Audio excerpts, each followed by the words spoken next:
کہتے ہیں جی کہ میرا نام احمد ہے، میرے اسلامی یوٹیوب چینل کو چلانے میں جو لوگ میری مدد کرتے ہیں، اللہ ان کی مدد کرے، اللہ ان کے رزق و مال میں برکت دے، اور عمر اقبال اور رفعت کے لیے بھی اللہ مدد فرمائے اور اللہ ان سے مزید دین کا کام لے۔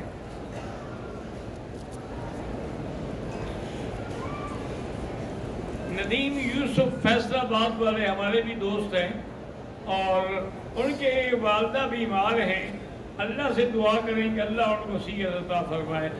ہمارے ایک دوست کی قریبی رشتہ دار جو تھی وزیرہ مائی، وہ بھی فوت ہو گئی، اللہ اس کی مغفرت فرمائے۔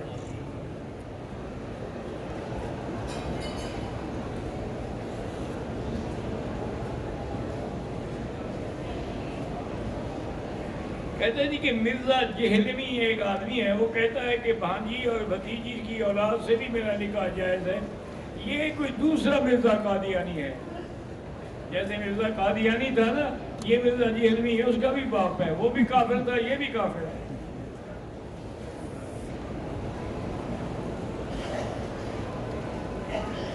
کہتے ہیں جی کہ آپ لوگ کہتے ہیں کہ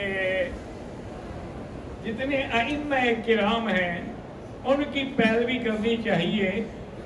میرا بھائی، ائمہ کرام کس کی پیروی کرتے ہیں پہلے یہ بتائیں؟ اگر وہ پیروی کرتے ہیں حضور پاک کی تو پھر ہم کیوں نہ کریں؟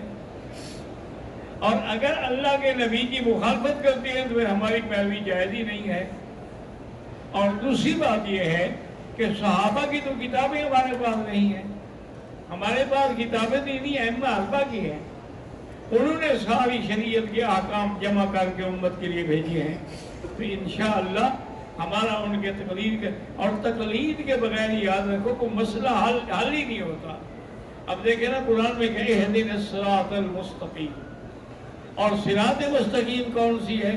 صراط الذین انعمت علیہم، جن پر تیرا انعام ہے، اور جن تیرا انعام کن پہ ہے؟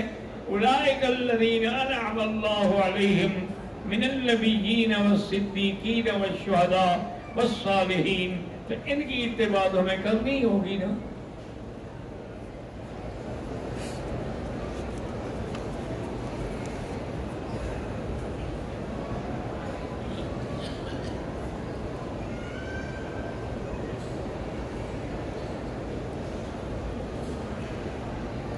کہتے ہیں جی ایک لڑکی کہ میں شادی کرنا چاہتی ہوں، لڑکے کے گھر والے بھی راضی ہیں، لیکن میرے والدین راضی نہیں۔ آپ کے والدین راضی نہیں ہیں تو آپ شادی نہیں کر سکتے۔ لا نکاح الا بولی، نکاح ہو ہی نہیں سکتا جب تک آپ کے والدین راضی نہ ہوں۔ باقی ان کی رضامندی کے لیے آپ 2 رکعت نماز پڑھ کے اللہ سے دعا مانگا کریں۔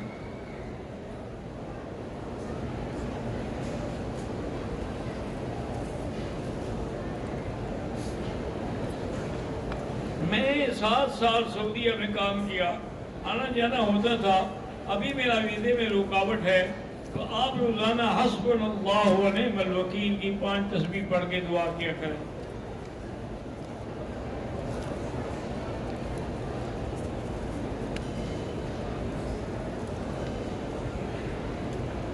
میری بیٹی کا نام تنویر ہے، اس کے لیے اچھے اچھے رشتے آتے ہیں مگر وہ مان نہیں رہی، اللہ اس کے حال پہ رحم کرے۔ آپ والدین ہیں، پیار سے محبت سے اس کو سمجھائیں۔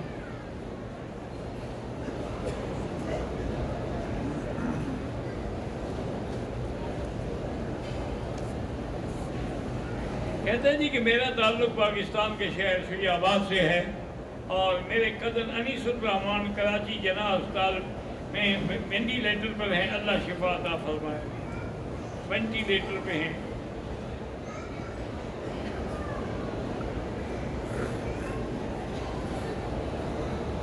میرا نام ملیحہ ملک ہے، میں بلوچستان سے ہوں، میرے لیے دعا کریں، میرا رشتہ پکا ہوگا، اللہ کرے آپ دونوں کا رشتہ باعث خیر ہو، باعث رحمت ہو۔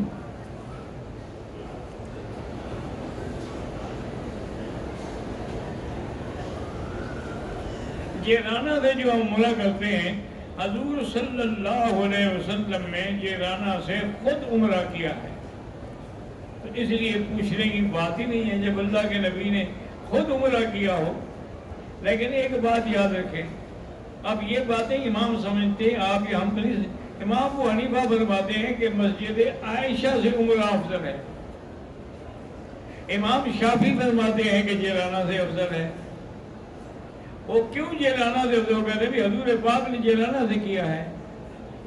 امام صاحب نے فرمایا حضرت وہ فعلی حدیث ہے، اور یہ بی بی عائشہ کی مسجد سے قولی حدیث ہے، قولی حدیث کو ہمیشہ فعلی حدیث میں ترجیح ہوتی ہے، تو لہذا بی بی عائشہ کی مسجد سے زیادہ ثواب ہے۔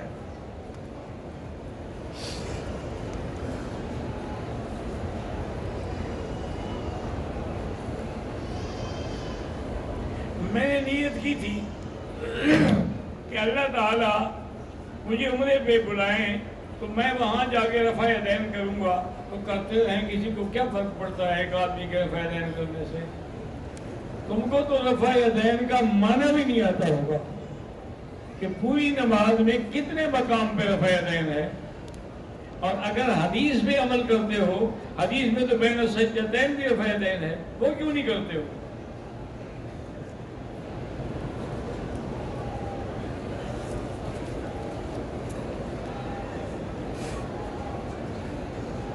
عمرے کی نیت ہو اور وضو کے دوران کپڑا سر پہ آ جائے، کوئی دم نہیں۔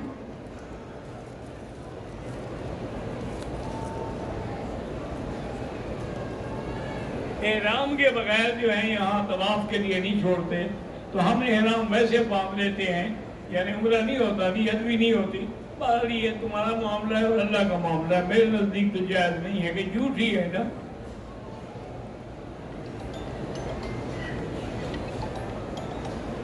خانہ کعبہ پر اور حجر اسود پر اور مقام ابراہیم پہ، رکن یمانی پہ خوشبو لگاتے رہتے ہیں آپ لوگ، تو اگر خوشبو لگی اور آپ نے احرام میں ہاتھ لگایا دم پڑ جائے گا۔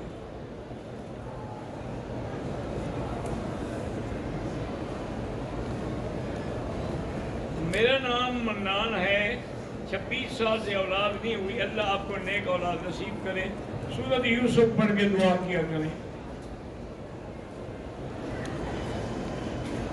میری شادی کو 14 سال ہو گئے ہیں، اولاد نہیں ہوئی، آپ بھی سورۃ یوسف پڑھ کے دعا کریں، اور دونوں میاں بیوی چیک اپ بھی کرائیں کہ آخر نقص کس میں ہے۔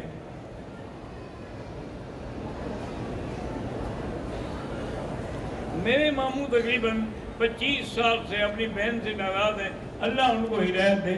3 دن سے زیادہ ناراض ہونا چاہیے، وہ اسلام کے بھی خلاف ہے، فوراً سلو کرنی چاہیے۔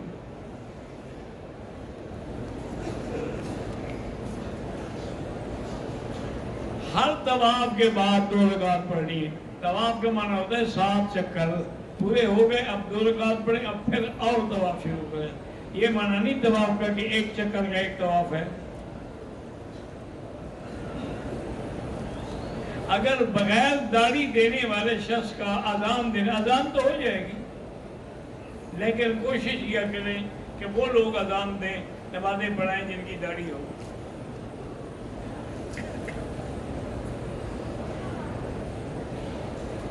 تین بندوں نے ایک بندے کو قربانی کے پیسے دیے تھے، جس بندے نے پیسے دیے تھے وہ قربانی سے پہلے فوت ہو گیا اور وہ قربانی نہ کر سکا۔ اس کا وارث قربانی کر سکتا ہے؟ ہاں کر سکتا ہے۔ میرا نام ندیم زبیری ہے، میرا بیٹا فوت ہو گیا، اللہ اس کے درجات بلند کرے اور آپ کو صبر جمیل عطا فرمائے۔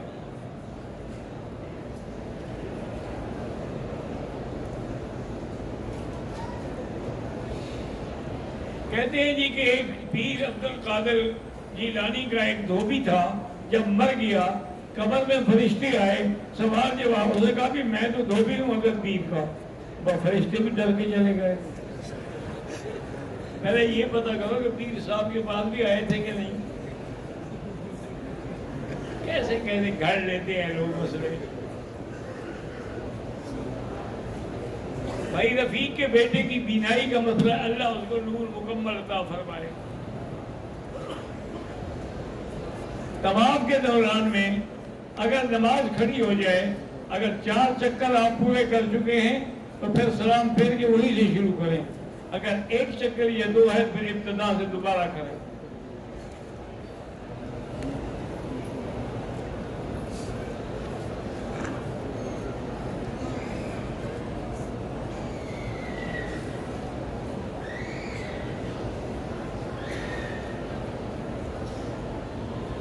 حضور کی امت میں پتہ نہیں کیا، بہرحال آپ کی جو دعا ہے اللہ قبول فرمائے. مجھے نہ پڑھی جاتی ہے نہ سمجھی جاتی ہے کہ آپ نے کیا دعا مانگی ہے. ہمارے مسجد کا امام بریلوی ہے، میلاد وغیرہ بھی، اس کے پیچھے نماز نہیں ہوتی. میں نے اپنے بیٹے کو قرآن یاد کرایا، وہ بھول گیا. یاد کر کے قرآن بھول جانا گناہ کبیرہ ہے. ایک تو وہ توبہ کرے، اور ایک یہ ہے کہ دوبارہ یاد کرتے کوشش کرتا رہے، ہو نہ ہو وہ لگا رہے.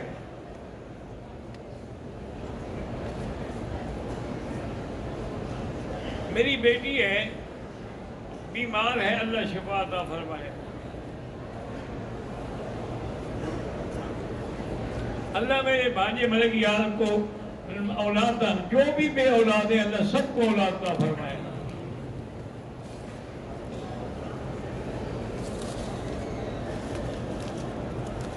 اگر چلنے کی وجہ سے رانوں پر دانے نکل آئے ہیں تو آپ اس میں کوئی کریم لگا لیں، خوشبو نہ ہو اس میں.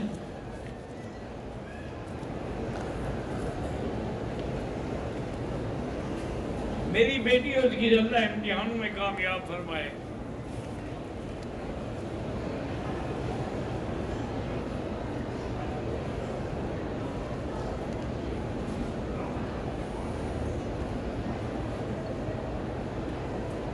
میں پاکستان سے چلی، عمرے کا احرام باندھا تھا، میں نے حیض کا غسل بھی کر لیا تھا.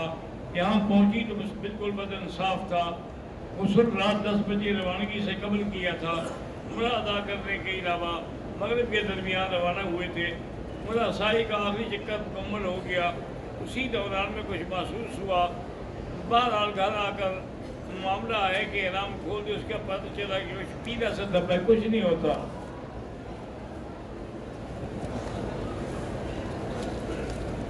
میرا ایک بھائی ہے، اس کے بچے بھی نہیں ہیں، اللہ پاک اس کو اولاد بھی دے اور رزق بھی دے. 4 رکعت والا وظیفہ ایک بار پھر بتا دیں، میرے ویڈیو میں کہیں دیکھ لیں. اب میں اتنا ہر کام روزانہ تو نہیں کر سکتا. حدیث شریف کا نمبر اور کتاب، نمبر کون لکھتا ہے حدیث شریف کا؟ یہ نمبر بھی لوگوں نے لگائے ہیں، نہ حضور نے حکم دیا نہ صحابہ نے لگائے ہیں. امام بخاری جیسے بخاری لکھے اسے بھی نہیں لگائے. یہ تو بعد میں ایک رواج بن گیا ہے کہ قرآن کی آیت کا بھی نمبر لگاؤ اور حدیث کا بھی نمبر لگاؤ.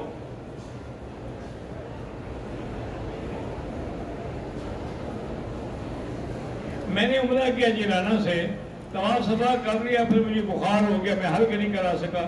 حلق بھی کرائیں، دم بھی ادا کریں. میری والدہ ہی اللہ شفا عطا فرمائے. التحیات کے بجائے پہلی امتیں کیا پڑھتی تھی اللہ عالم، مجھے تو ملی نہیں پہلی امتیں، آپ کو ملے تو پوچھ لیں.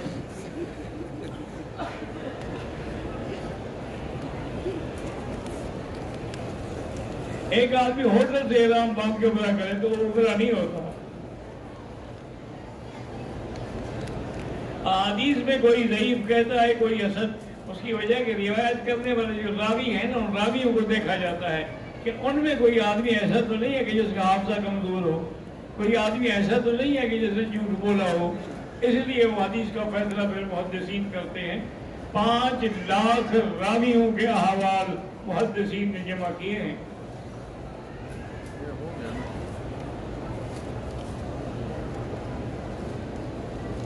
میرا تعلق گوجرانوالہ سے ہے. میرے والد میری بہنیں بیمار، اللہ شفا عطا فرمائے. عمرے کی نیت سے احرام باندھ ڈالا، کہ ابھی نیت نہیں کی احرام کھل گیا تو کوئی حرج نہیں. کیا ہوتا ہے پھر مجھے تو نہیں سمجھ آیا.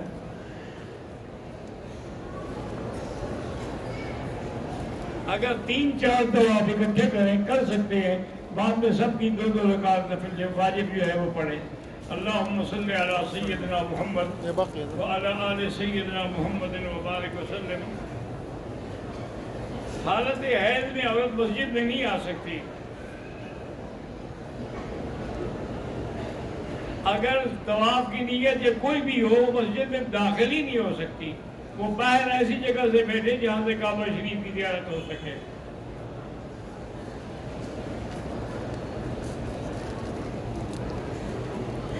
بہرحال احرام کی حالت میں حجر اسود کو بھی نہ چومیں اور کعبے کے غلاف کو بھی ہاتھ نہ لگائیں۔ میرے دماغ میں 3 طلاق کا خیال آنے سے طلاق نہیں ہوتی۔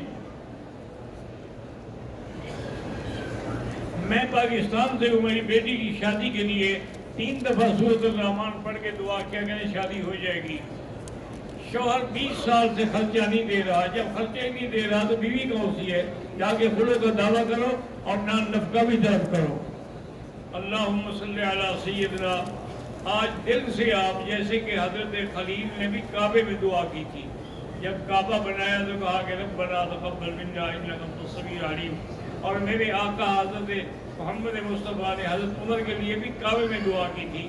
تو آپ بھی کعبے میں آئے ہوئے ہیں، دعا کریں کہ اللہ سب کی حاضری منظور فرما، یا اللہ سب کا آنا منظور فرما، یا اللہ جب تک زندگی ہے محروم نہ فرما، یا اللہ طواف قبول فرما، صفا مروا دوڑنا قبول فرما، مقام ابراہیم پہ 2 رکعت قبول فرما، یا اللہ حرمین الشریفین میں جو ہم قرآن پڑھتے ہیں، وظیفہ پڑھتے ہیں، نفل پڑھتے ہیں، سب قبول فرما، یا اللہ بیماروں کو شفا عطا فرما، بے حیاؤں کو حیا عطا فرما، بے دینوں کو دین عطا فرما، قرض داروں کے قرض عطا فرما، یا اللہ جن کے رزق تنگ ہیں ان کے رزق میں برکتیں عطا فرما، یا الہ العالمین، یا ارحم الراحمین اسلام کو عزت اور غلبہ عطا فرما، یا اللہ کفار کو ذلت عطا فرما، یا اللہ اپنے دین کی نصرت فرما، اسلام کی نصرت فرما، یا اللہ مسلمانوں کی نصرت فرما، یا اللہ مسلم اقلیت جہاں بھی ہیں ان کی حفاظت فرما۔